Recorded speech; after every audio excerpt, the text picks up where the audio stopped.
आने वाला होता है। एक उंगली अगर बेकार हो रही है और एक उंगली के चक्कर में पूरा शरीर बेकार हो रहा है तो वो उंगली कटा देनी बेहतर है महाराज। उंगली से अर्थ समझना, उंगली से अर्थ है चापलूसों का। तुम्हारे जीवन में, हमारे जीवन में हमें कौन प्यारा पता है? जो हमारी चापलूसी करे, मुंह में बड़ाई करे। अरे नहीं नहीं महाराज, और कोई कहने वाले इसकी कथा तो कुछ पल्ले ना पड़ी, उसके सुनाने वाले के भी मन में धक्का आ जाएगा कि बताओ मैं 2-3 घंटा गला फाड़ा और ये कह रहे समझ में ना आए। लेकिन एक बात याद रखना, मैं इसलिए कह रहा हूं कि चापलूसों से दूर रहना। अभी मैंने बताया ना कि एक उंगली खराब हो जाए तो उंगली कटा देनी बेहतर है। और चापलूसों के चक्कर में यदि आप रहोगे ना महाराज तो आपकी गर्दन भी कट सकती है। वो कैसे? एक राजा था ना, राजा का एक मंत्री था। मंत्री इतना अच्छा था, इतना ईमानदार था ना, ध्यान से इस कथा को सुनना। मंत्री केवल सच्चाई बोलता था और सच्चाई बोलने वाला किसी को जल्दी पसंद नहीं आता। एक दिन राजा की उंगली कट गई, राजा की उंगली कट गई। सभी मंत्री कहने लगे अरे राजा जी बड़ा बुरा हुआ, भगवान को भी आप ही की उंगली मिली काटने के लिए, हम लोगों की काट लेते, ऐसा कर लेते। लेकिन उस आदमी ने इतना कहा कि भगवान जो करता है अच्छे के लिए करता है। राजा को बड़ी गुस्सा आई कि इसको मैं इतना मानता हूं और ये मेरी उंगली कटने में ऐसा बोल रहा। राजा ने उसको जेल में डलवा दिया महाराज। अब कुछ टाइम बाद राजा जंगल में शिकार करने गया और राजा इस मंत्री के बिना कहीं नहीं जाता था, चाहे शिकार करने हो चाहे खाना खाने हो, साथ में ले जाता था इसको। अब इसको तो जेल में डलवा दिया, अपना चला गया शिकार करने। अब शिकार में जंगल में आदिवासियों ने पकड़ लिया महाराज और राजा की बलि देने के लिए ले गए। लेकिन जब बलि देने लगे तो आदिवासियों के गुरु ने रोक लिया, रुक जाओ इसकी बलि नहीं चढ़ सकती। बोले क्यों? क्योंकि इसकी उंगली कटी हुई है, मतलब इसका अंग जो है भंग है। बलि ऐसे की दी जाती जो एकदम साबुत हो। अब राजा जब वापस अपने राज्य में आया उसको बड़ा पछतावा हुआ महाराज। राजा ने बोला मेरी उंगली ना कटी होती तो आज मेरी गर्दन कट जाती। अब राजा ने उस मंत्री को जेल से निकलवाया। जेल से निकलवाने के बाद उससे बोला भैया मुझे माफ कर दे, तूने तो मेरा भला सोचा लेकिन मैंने तुझे जेल में डाल दिया। तब भी उस आदमी ने एक ही बात बोली कि महाराज भगवान जो करता है अच्छे के लिए करता है। अब राजा का दिमाग खराब हो गया। बोले बताओ मैंने तुझे जेल में डाल दिया, इसमें क्या अच्छा हो गया? बोले एक बात बताओ, तुम जहां जाते थे मुझे साथ में लेके जाते थे। अगर आज मैं जेल में ना होता, तुम्हारे साथ जंगल में शिकार करने गया होता, तुम्हारी उंगली कटी थी, तुम तो बच गए, मैं तो पूरा साबुत था, बलि मेरी चढ़ जाती, बलि मेरी चढ़ जाती। इसलिए भगवान कैसी भी परिस्थिति दे ना महाराज उसको हंस के स्वीकार करो, क्योंकि हो सोई जो राम रचि राखा, होगा वही जो उसने रचा है। केवल हम और आप ना माया में भ्रमित हो जाते, थोड़ा सा दुख होता है ना,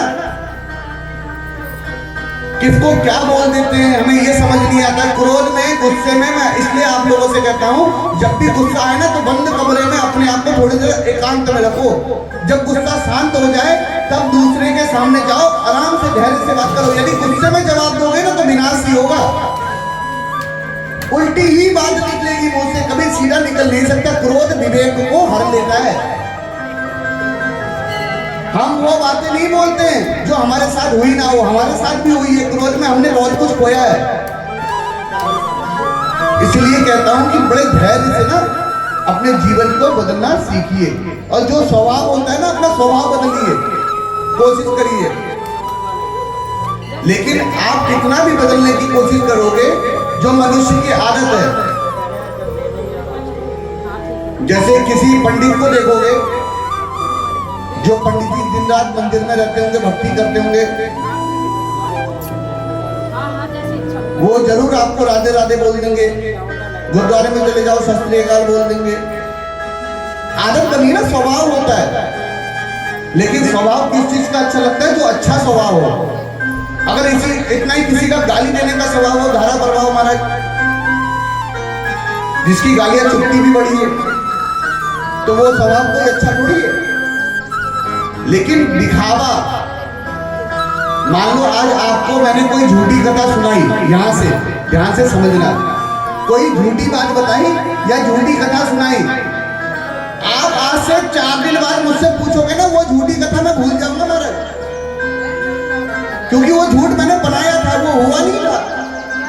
यदि मैं कोई सच्ची घटना आज बता रहा हूँ 10 साल बाद भी पूछोगे ना तो वो घटना मैं वैसे ही बता सकूंगा, क्योंकि वो मेरे साथ घटी है। स्वभाव में परिवर्तन बहुत जरूरी है। कथा का उद्देश्य ये नहीं है कि भोले बाबा की महिमा को आपको बताऊं। इतने अज्ञानी आप लोग नहीं हो, इतना ज्ञानी मैं भी नहीं हूं कि भगवान का चरित्र आप लोगों को सुना दूं। भगवान का चरित्र सुनाने का अर्थ यही है कि अपने जीवन में, अपनी आत्मा में ना परमात्मा का वास कराना सीखो। अगर कोई गरीब भूखा प्यासा है और जिसको अन्न की कीमत समझ में आए, अन्न का दान उसको दो। मेरा पेट भरा पहले से महाराज, मुझे पनीर भी दोगे तो फीका लगेगा। मैं उस पनीर में भी तुम्हारी कमी निकालूंगा। अरे मिर्ची बहुत डाली है इसमें, नमक बिल्कुल ना है।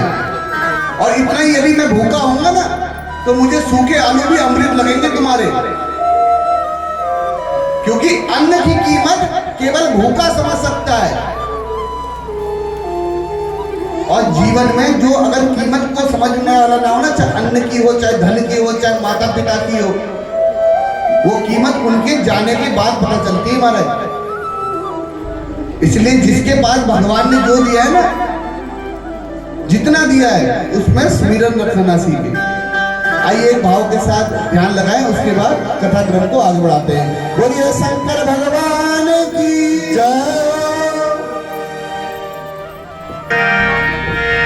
बोले शंकर भगवान की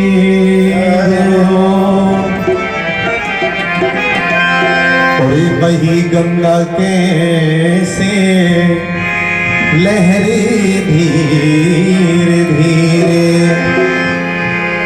लहर धीरे धीरे, लहर धीरे धीरे, बही गंगा कैसे लहर धीरे धीरे, बही गंगा कैसे लहर धीरे धीरे, लहर धीरे धीरे, लहर धीरे धीरे, लहर धीरे धीरे, लहर धीरे धीरे।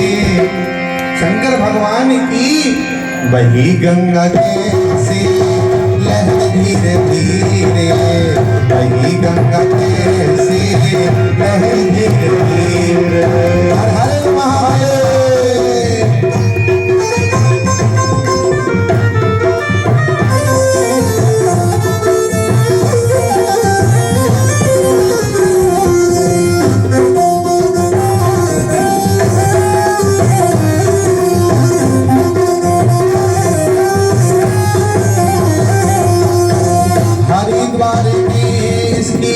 शोभा कैसी हरिद्वार में इसकी शोभा कैसी, हरिद्वार में इसकी शोभा कैसी। पहाड़ों से आई, पहाड़ों से आई उतर धीरे धीरे, पहाड़ों से आई उतर धीरे धीरे। बही गंगा कैसे लहर धीरे धीरे, बही गंगा कैसे लहर धीरे धीरे, बही गंगा कैसे लहर धीरे धीरे, बही गंगा कैसे लहर धीरे धीरे। शंकर भगवान की जय हो।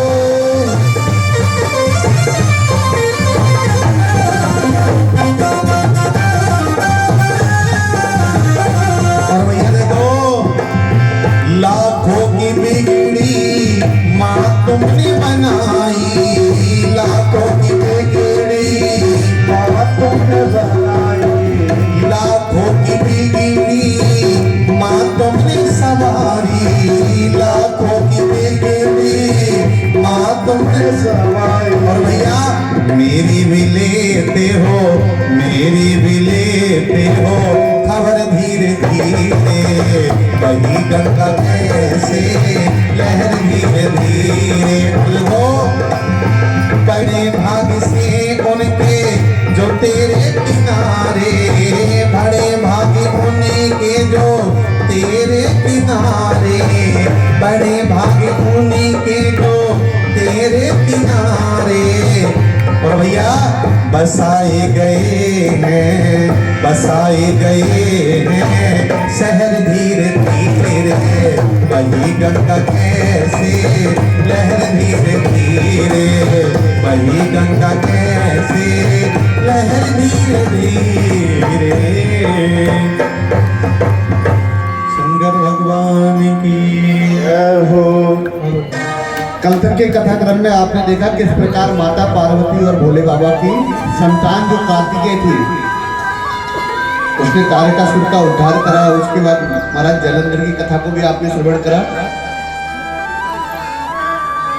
कथा का उद्देश्य जीवन में परिवर्तन लाना है। ध्यान से समझिएगा एक बात को, ये आपस में बात मत करना। माताओं, ये हर जगह की परेशानी है। देखो, जीवन में एक बात याद रखना, अधिकतर समझाने की कोशिश इसलिए होती है क्योंकि गृहस्थ से समय निकालकर जितनी माताएं बहनें कथा को सुनती है ना, अपने जीवन में परिवर्तन की बहुत आशा और उम्मीद को लेकर हर कोई कथा में आना चाहता है। इसलिए सर्वप्रथम कथा में जो उद्देश्य है ना महाराज, उसको आप लोग समझिएगा। भोले बाबा की इस कथा में आगे का क्रम जो आता है वो शंखचूर्ण की कथा का आता है। शंखचूर्ण एक भक्त थे महाराज। भक्त इसलिए कहा जाता है कि भगवान के दरबार पे यदि शैतान भी आराधना करे तो वो भी भक्त की श्रेणी में आता है महाराज, कोई भी हो। कितना भी पापी यदि भगवान की भक्ति करता है ना तो वो भी भक्ति ही कहलाता है। इसलिए जो भक्ति और वैराग्य को समझता है वही शिव को जान पाता है। कथाक्रम को बड़े ध्यान से समझिएगा कि कश्यप जी की अनेक पत्नियां थी। कश्यप ऋषि थे, एक का नाम था धनु। कश्यप और धनु के अनेक पुत्र हुए महाराज, और उनमें से एक पुत्र हुआ दंभ। दंभ को कोई पुत्र नहीं था, बड़े ध्यान से सुनना। दंभ को कोई भी पुत्र नहीं था, इसलिए उसने शुक्राचार्य को गुरु बनाकर पुष्कर क्षेत्र में 1 लाख वर्ष तक भगवान की तपस्या करी। कितने वर्ष तक? 1 लाख वर्ष तक महाराज। हम लोग एक एक दिन की पूजा, एक एक घंटे की पूजा में डगमगा जाते हैं। पहले राक्षस हो चाहे कोई मनुष्य हो, 1 लाख वर्ष तक तपस्या करता था महाराज। अब 1 लाख वर्ष तक तपस्या करने के बाद भगवान श्री हरि प्रसन्न हुए और कहा कि आशीर्वाद मांगो। तो दंभ ने कहा, तीनों लोगों को जीतने वाला, तीनों लोगों को जो अपने अधीन रखे, आपकी भक्ति से युक्त मुझे ऐसा पुत्र चाहिए जो आपकी भक्ति भी करे और तीनों लोगों का आधिपत्य उसके हाथ में हो। तो भगवान ने कहा तथास्तु, और इतना कहकर चले गए। आने वाले समय पर दंभ की पत्नी के महाराज गर्भ से एक सुंदर से बालक का जन्म हुआ। जब उसको बुलाकर जात कर्म संस्कार उसका नामकरण रखा तो उसका नाम रखा शंखचूर्ण। शंखचूर्ण ने भी 1000 वर्ष तक ब्रह्मा जी की तपस्या करी महाराज। और ब्रह्मा जी ने कहा कि तुम्हें क्या वरदान चाहिए, तो उसने एक ही बात बोली कि मुझे कोई जीत ना पाए महाराज, मैं अजय रहूं। लेकिन याद रखना, ज्यादा अभिमान भी विनाश का काल हो जाता है। तो ब्रह्मा जी ने कहा अगर ऐसा है तो इसके बाद आप एक काम करो, बद्रीनाथ की तरफ जाओ। बद्रीनाथ जाके एक धर्म ध्वजा, बहुत ही पति व्रता पत्नी आपको मिलेगी जिसका नाम तुलसी है, उसके साथ विवाह करके अपने गृहस्थ जीवन को चलाओ। अब गृहस्थ जीवन चलाने के लिए महाराज जैसे बद्रीनाथ की तरफ गए तो ब्रह्मा जी ने तुलसी और शंखचूर्ण का विवाह गंधर्व रीति से पूरा करा। जितनी भी माताएं ध्यान से सुन रही है ना, याद रखना, जब भी विवाह का प्रसंग आता है हम ज्यादा तो बोलते नहीं इस बारे में महाराज, कथा से मतलब है। लेकिन एक मुनि थे, आप अपने YouTube में खोलोगे ना तो मिल जाएंगे आपको।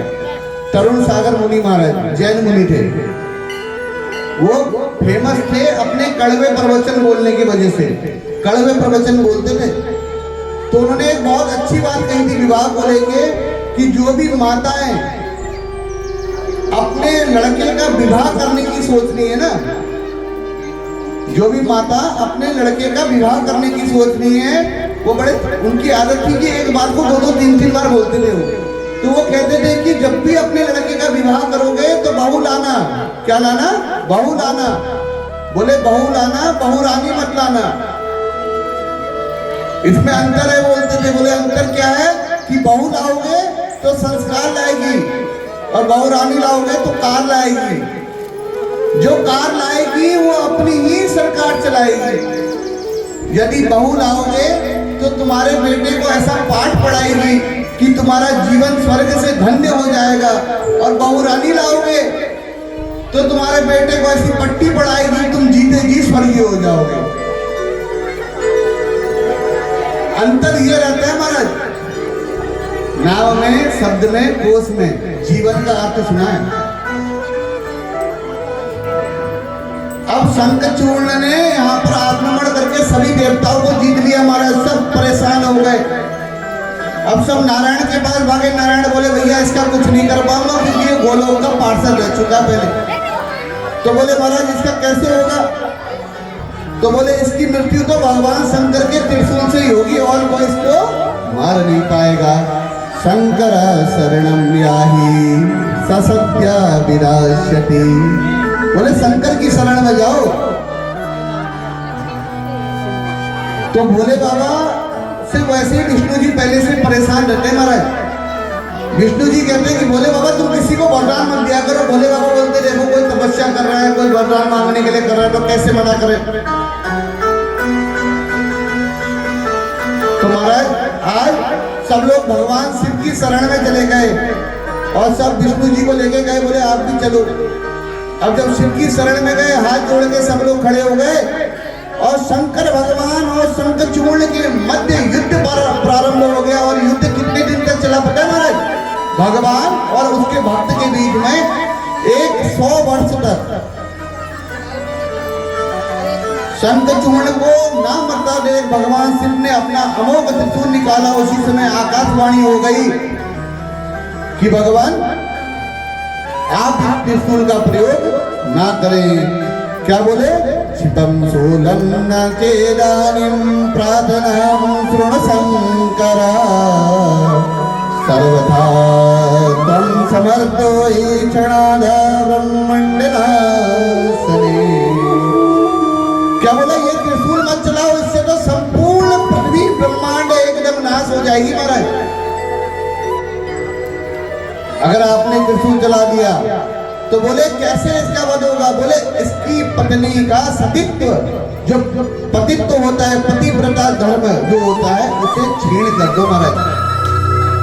और उसी समय शंखचूर्ण का रूप धारण करके भगवान विष्णु उनका पतिव्रता धर्म तोड़ निकले, वहां पहुंच गए तुलसी के पास। जैसे ही धर्म टूटा महाराज, इसी भी ऋषि बने अमोघ त्रिशूल का प्रयोग करा और शंखचूर्ण का अंत करा। बोलिए शंकर भगवान की जय हो। अब जब शंखचूर्ण का अंत हुआ, देखो राक्षसों की श्रेणियां बहुत हैं।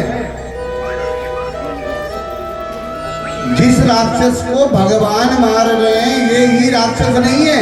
जितने आप और हम लोग इस धरा में घूम रहे हैं ना कहीं यदि हमारे से कोई पाप होता है तो कोई ना कोई राक्षस का गण हमारे अंदर भी विद्यमान है महाराज। वो राक्षस किस किस समय पे निकल सकता है पता है? अगर किसी का सच्चा चरित्र देखना है तो तब देखना जब वो नशे में हो महाराज। कब दिखेगा?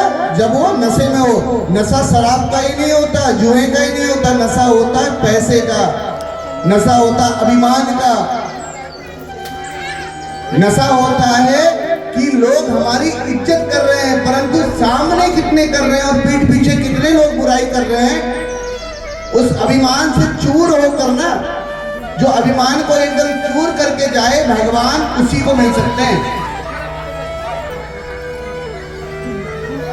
इसलिए कथा के प्रांगण में कभी भी आओ तो कभी अभिमान रख के मत आना।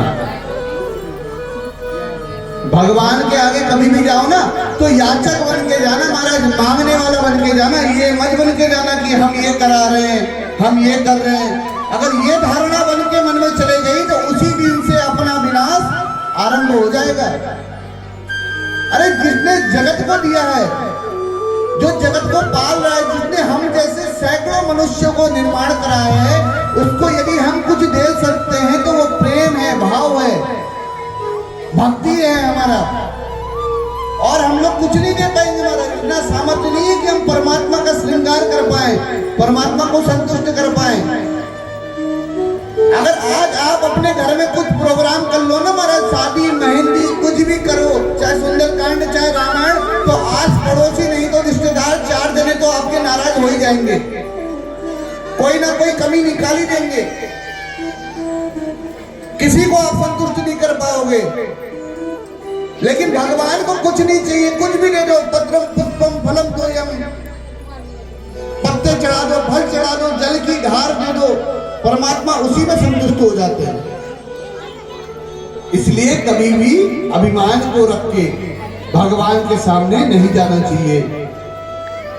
बड़े से बड़े अभिमानी का अंत हो गया महाराज। कथाओं से यही सीखो कि सबसे पहले त्यागना है तो अपने अभिमान को त्यागो और अपने स्वभाव को, अगर यदि आपका स्वभाव है ना तो उसको कोशिश करना कि अगर आपके स्वभाव से किसी को चोट पहुंचनी तो स्वभाव बदल दो।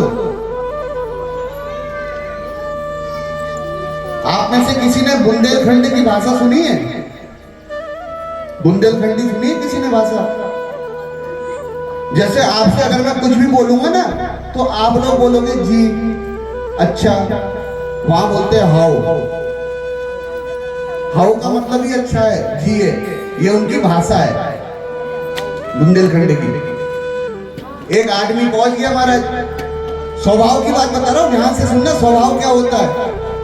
उसने एक आदमी से पूछा कि भैया ये रामपुर है बुंदेलखंड वाला? उसने कहा हाउ। और बोले हाउ ये कौन सी जगह में आ गया मैं?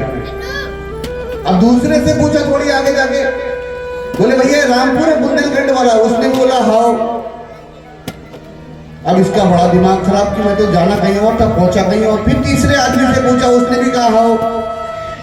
अब जब चौथे के पास गया, उससे पूछा कि रामपुर ये बुंदेलखंड वाला ही है? तो उसने कहा जी। अब इसको बड़ी संतुष्टि हुई कि 3 हाउ वाले मिले, 1 जी वाला मिला। तो बोले भैया एक बार बताओ, ये लोग हाउ हाउ क्यों बोल रहे हैं? बोले देखो हमारे यहाँ की भाषा है, जो कम पढ़े लिखे होते हैं वो हाउ बोलते हैं, जो ज्यादा पढ़ लिख जाते हैं वो जी बोलते हैं। तो मतलब आप पढ़े लिखे हो? बोले हाँ जी पढ़े लिखे हैं। तो बोले ये बताओ कि इन लोगों की आदत ही ऐसी है हाउ बोलने की? बोले हाँ। थोड़ी बहुत बातचीत। बोले भैया कितना पढ़े लिखे? बोले इतने पढ़े लिखे। बोले आप तो पुलिस में लगते हो।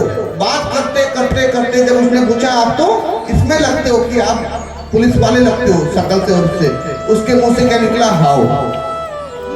कितना भी संस्कार, कितना भी पढ़ लो, जो अपनी भाषा होती है ना कहीं ना कहीं निकल ही जाती है महाराज। यदि अभी कोई 2 बिहार के आदमी आ जाए, वो बिहारी ही बोलेंगे। 2 हमारे जैसे कोई पहाड़ी आ जाए, अपनी पहाड़ी भाषा बोलेंगे। जो अपनी मातृभाषा वही बोलता है। मतलब स्वभाव हमारे भीतर ही कहीं ना कहीं रहता है। इसलिए जीवन के प्रत्येक क्षण को, उस शंकर को, आप शिव की कथा को सुन रहे हैं ना, शिव सबसे बड़ा क्या सिखाते हैं पता है? शिव सिखाते हैं त्याग।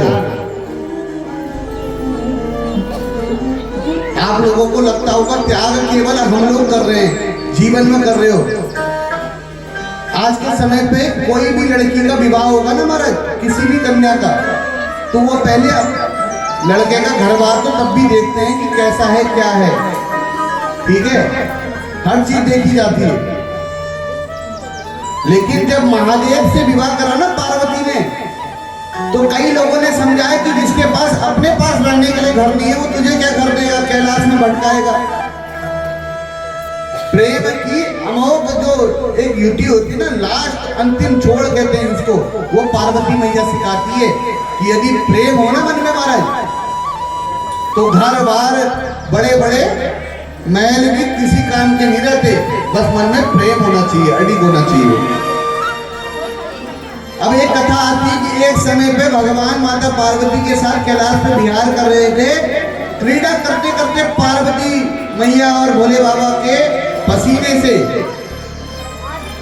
एक दिव्य तेज का निर्माण हुआ। जब तेज वो धरती पे गिरा तो एक सुंदर बालक के रूप में जन्म हुआ। लेकिन क्या था, वो बालक जो था महाराज वो अंधा हुआ, अंधे बालक का जन्म हुआ। और कहते हैं कि एक बार हिरण्याक्ष, दो भाई थे, हिरण्यकश्यप और हिरण्याक्ष। हिरण्याक्ष को पुत्र प्राप्त नहीं था महाराज, वो शंकर भगवान के पास आया तो भोले बाबा ने वही बच्चा, उसका नाम रखा था अंधक, क्योंकि वो जन्म से अंधा था। तो भोले बाबा ने वही बेटा दे दिया। अब दिया तो वो बेटा जब गया बड़ा हुआ, उसने भगवान की अमोघ तपस्या करी और ब्रह्मा जी के द्वारा अपने नेत्र वापस पा लिए और अमोघ शक्तियों का मालिक हो गया। लेकिन कहते हैं महाराज, विनाश काले विपरीत बुद्धि, जब ज्यादा शक्ति आती है ना, पैसा आता है ना, तो दिमाग ऑटोमेटिक खराब हो जाता है। और पापी को पाप कराने के लिए एक रास्ता दिखाना ही बहुत होता है। और आज इस पापी ने, अंधक ने क्या करा, इसने माता पार्वती को कूप दृष्टि से, मतलब गलत दृष्टि से देख लिया, और जिसके कारण भगवती ने अपनी खड़क से ही इसका संहार कर दिया। अंधकासुर का वध किसने करा? मां जगत जननी ने करा, जगदम्बे ने करा। कथाओं के क्रम को यदि आप समझोगे तो बहुत लंबी लंबी कथाएं, मैं आसान भाषा में आपको समझा रहा हूं ताकि आपके जीवन में केवल कथा का उद्देश्य सुना ना जाए, समझा जाए। क्योंकि अब कथा के लिए फिर समय भी हमारे पास कम है। आज कथा को तो बड़ी जल्दी विश्राम करना पड़ेगा, क्योंकि भंडारे का भी समय होगा भैया। तो जीवन में उतारने वाली जो कथा है ना, वो एक दिव्य कथा है महाराज, वो है बाणासुर की कथा। भक्त प्रहलाद के वंश परंपरा में हुए महाराजा बलि, और बलि राजा ये वो थे महाराज जिन्होंने समस्त पृथ्वी, संपूर्ण पृथ्वी भगवान को दान में दे दी थी। जो छोटे से ब्राह्मण भगवान बन के आए थे ना, नारायण, राजा बलि ने पूरी पृथ्वी उनको दान कर दी।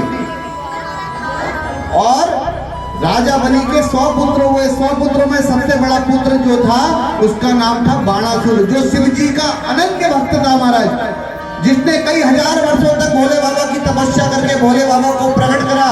और भोले बाबा ने जब वरदान मांगने के लिए कहा तो उसने कहा, अगर ऐसा है वरदान देना है तो प्रभु आप मेरे साथ मेरी नगरी में चलो, आप मेरे ही नगर में रहोगे। तो एक धर्म ध्वजा दी भोले बाबा ने, और कहा जिस दिन ध्वजा का अंत होने लगे समझ जाना तेरा अंत भी निकट ही है।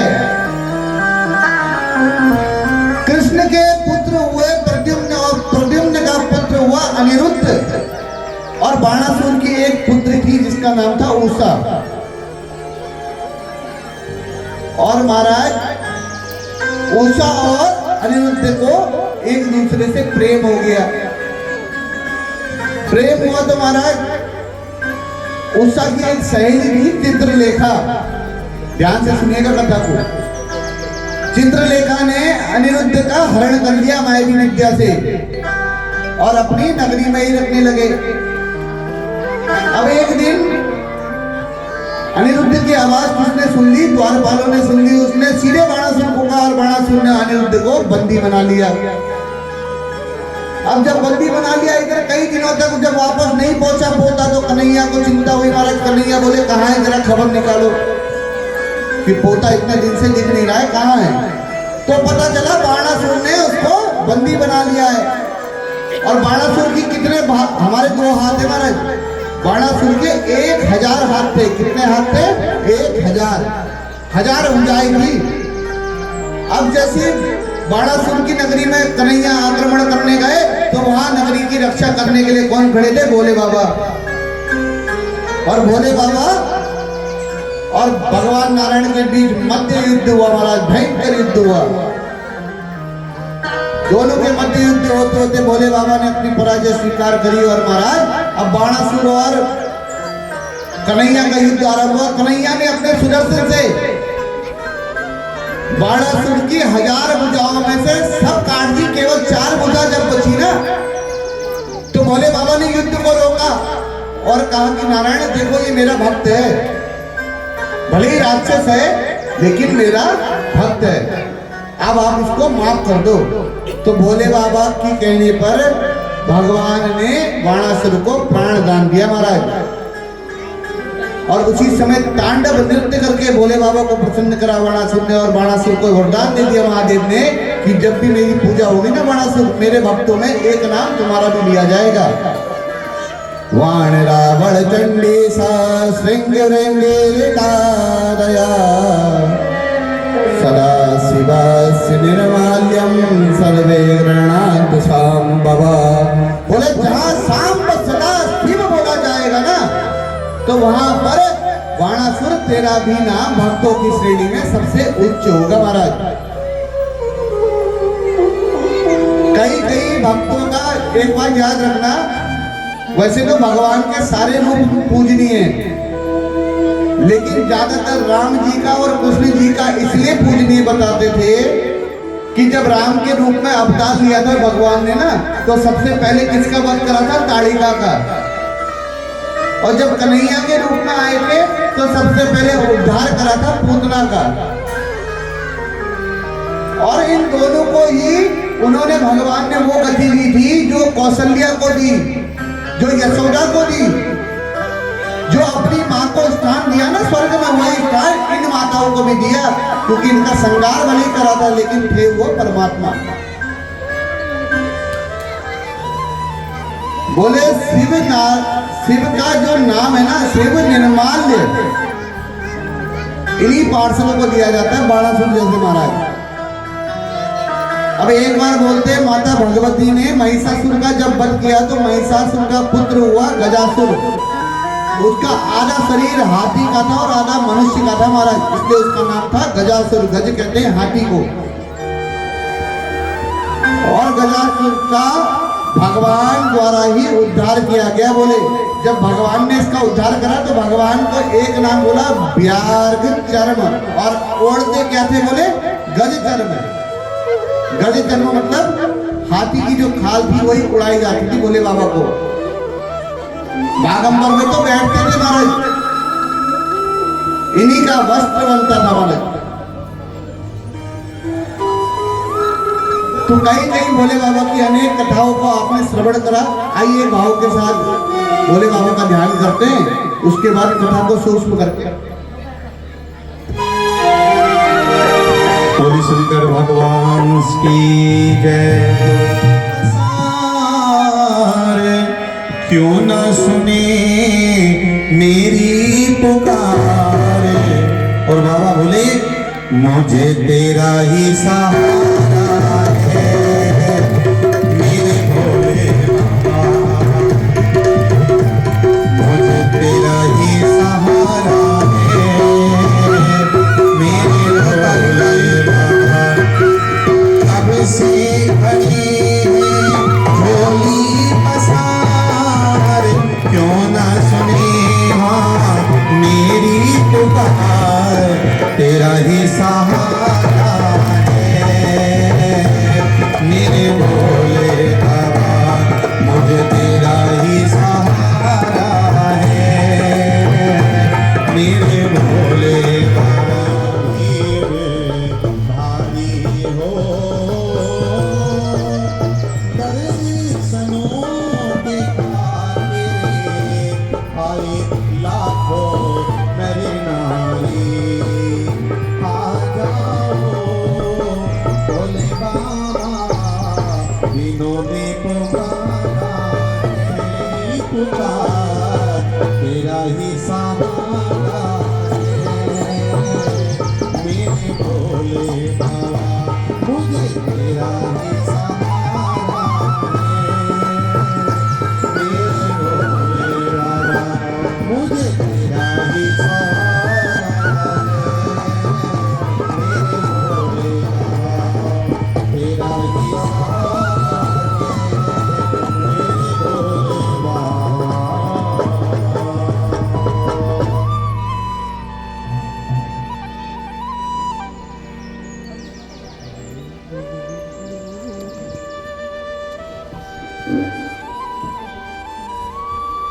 देखिए कथा को कहने का ज्यादा समय न पड़ा कि हमारे यहाँ एक व्यास जी ऐसे आए थे जो बोल रहे थे गौशाला बनवाएंगे, ये करेंगे वो करेंगे, और अच्छा खासा चंदा ले गए। मेरे को बोल रहा था, एक मेरे को बोल रहा था कि हमारे यहाँ एक व्यास जी आए थे जो बोले ऐसी गौशाला बनवाएंगे, ये बनवाएंगे, और अच्छा खासा चंदा लूट लाट के ले गए। मैंने कहा महाराज हम तो कुछ नहीं बनवाते। आपको एक बात बताऊं, अगर कोई यदि आपके पास आ रहा है कि हम ये करवाएंगे, ये तो हाल हो रहा है। यदि कोई कहता है कि हम अनाथ आश्रम चलाते हैं, ये करते हैं, वो करते हैं, तो आप इतना मजबूर हो गए कि किसी के हाथ में अपना दान दे रहे हो। हम लोग किसी और के दान के सहारे चल रहे हैं। महाराज गुरुद्वारे में आप जाके देखो, सभी जात धर्म के सभी मजहब के लोग जाके भोजन करते हैं महाराज, वैसे ही करते जैसे हम लोग करते, सब एक पंगत में बैठते हैं। लेकिन यदि आपने आज यहाँ पर मान लो अमावस्या के दिन दान करा है, तो ये दान महाराज जी तो अपने साथ लेके जाएंगे नहीं। महाराज इनके पास तो जेब भी ना है, और बाबा तो जेब भी रखे। ये महाराज जी तो हमारे बिना जेब के हैं। लेकिन एक बात को ध्यान रखना कि आपने अगर आज यहाँ दान करा तो आपको अगली अमावस्या को दिख गया कि ये दान यहाँ का यहीं लग जाता है महाराज, कोई अपने साथ नहीं ले जाता है। लेकिन अगर कोई आपको ये बोल रहा हो कि आप हमको दान दो, हम ऐसा ऐसा करेंगे, तो कभी मत करना, खुद से करने की कोशिश करना।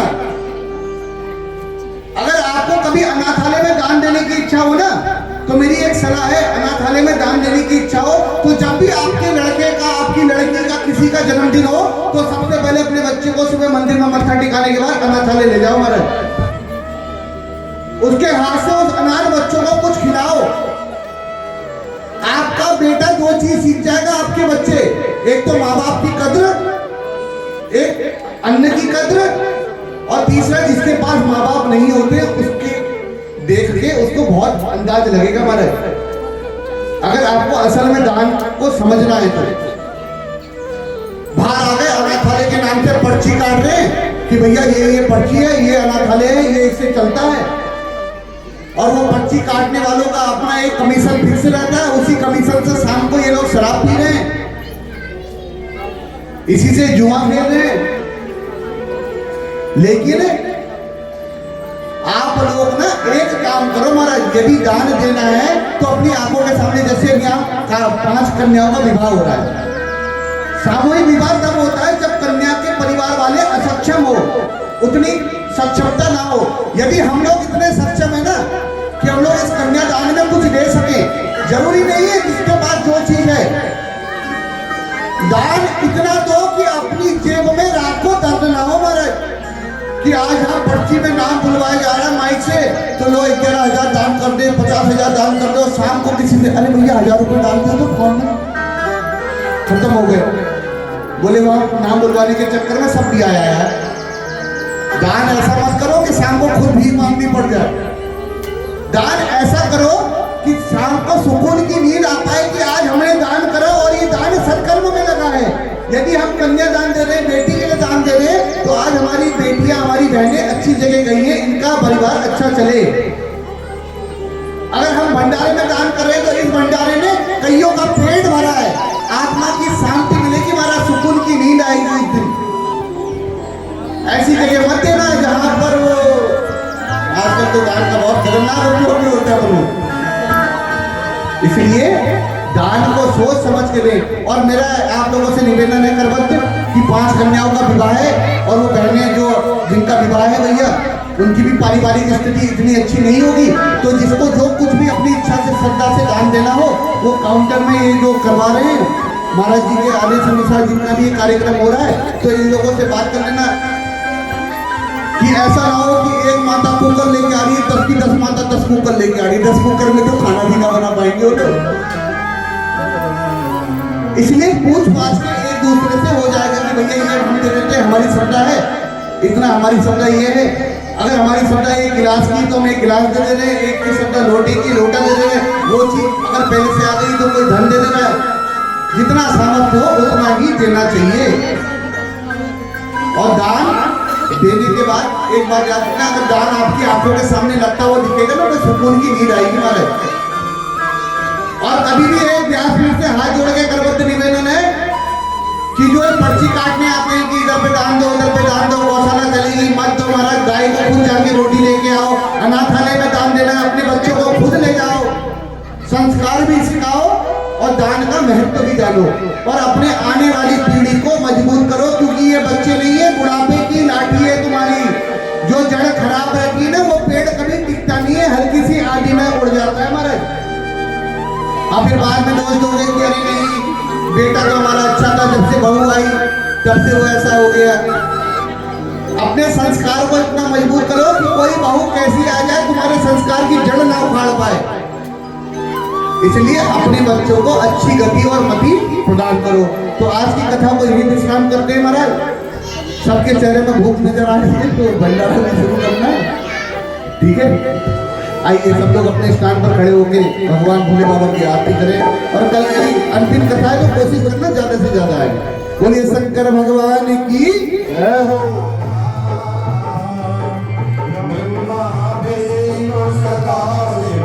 भोले भोलेनाथ सदा शिव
ये पुष्पांजलि दी जाती है भगवान को आखिरी में कि आपकी कथा में यदि हमसे कोई गलती हो तो अपराधों से क्षमा करना। जलेन शीतलीकरणं पुष्पे विनिर्वरा विवन्दनं मन्त्रपुष्पाञ्जलिं यज्ञेन यज्ञमय दन्तदेवास्तानि धर्माणि प्रकरणानि आसन्नाते अनाथं महिमाना सदन्तपूर्वे साध्याः सन्ति देवाः एकदन्ताय विद्महे वक्रतुण्डाय धीमहि तन्नो दन्ति प्रचोदयात् तत्पुरुषाय विद्महे महादेवाय धीमहि तन्नो रुद्रा प्रचोदयात् अंजनी नंदनाय विद्महे वायुपुत्राय धीमहि तन्नो हनुमन् प्रचोदयात् सर्वशक्ते च विद्महे चिन्तपूर्णी च धीमहि तन्नो दुर्गे प्रचोदयात्।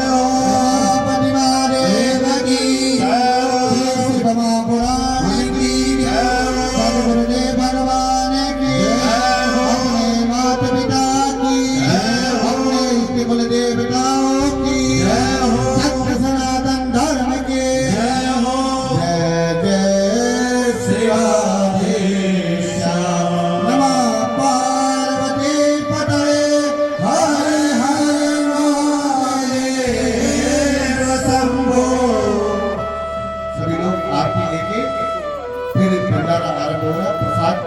ये जाना कोई भी नहीं, ठीक है महाराज।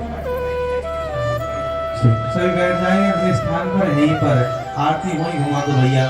और अभी देखो कल की सूचना आपको दी जाएगी, और एक बात याद रखना, अभी आप लोग करके कभी मैंने बता दिया, मैंने कहा अपनी बैटरी थोड़ी लो करके रखना, ठीक है। आज पड़ोसी पड़ोसन की बुराई उराई कुछ नहीं करना अभी यहाँ पर, केवल भंडारा करना और गुरु से और गुरु स्थान से मतलब रखना है।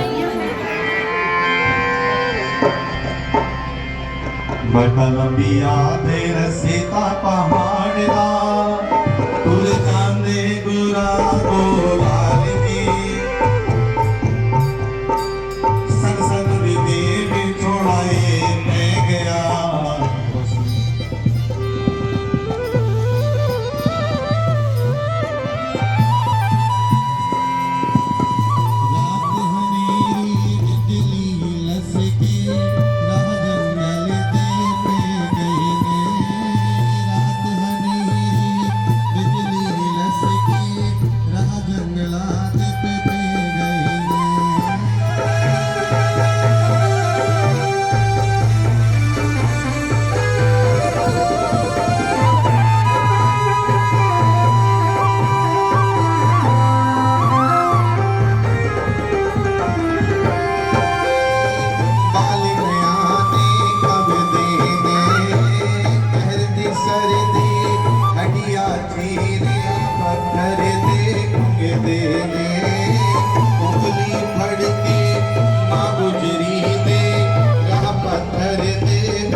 सुन लो हालती अटल मिया दे रसेता पहाड़ दा तुर जाना गुरा तो लाल जी सरसा नदी दे बिछोड़ा रह गया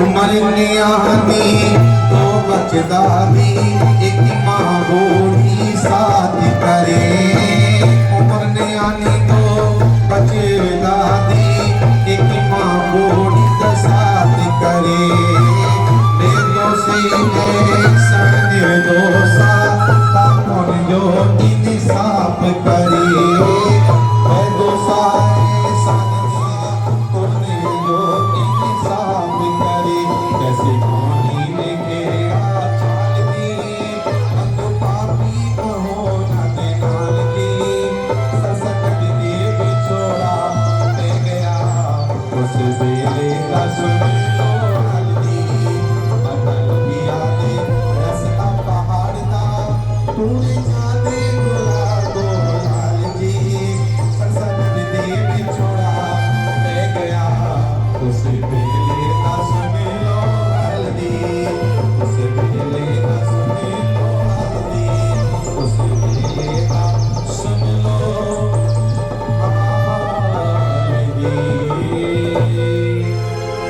पुलिस के दरबार की इन्होंने जिस संगत में प्रसाद ले लिया वो उधर जाके लंगर गृह में जाकर भोजन प्रसाद लंगर ग्रहण करें।